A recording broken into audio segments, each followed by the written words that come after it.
So about 8 years ago, I lost my baby during pregnancy, which is the reason that I actually left the healthcare field because I was working with pregnant women, primarily, reproduction and endocrinology. And I just found it was a little bit too difficult for me to provide quality of care given my recent loss. So I went back into full-time working in the gas and oil and recruitment sector.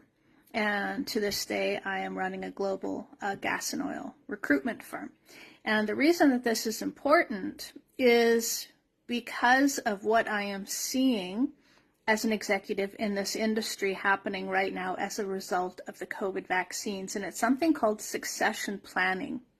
And if you don't know what that is, look it up. But basically what it is companies need to plan for what's going to happen as their staff move on, rather they move up the line, they retire, so on and so forth.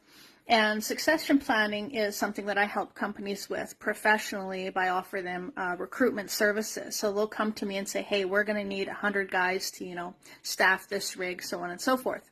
And so we'll provide them that service.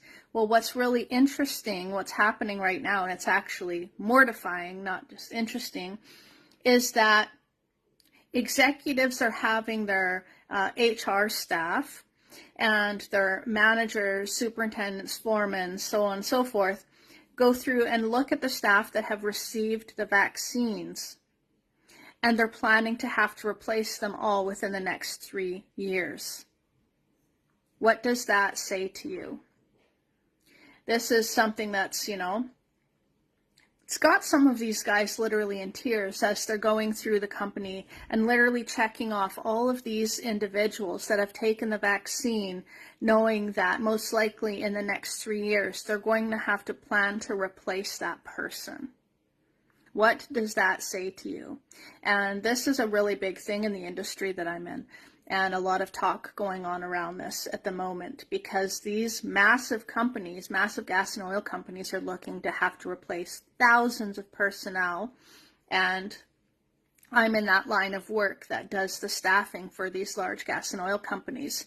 And they're pretty petrified as for what's going to happen to their staff, but also their businesses, because they project that they're going to lose, roughly half of their personnel.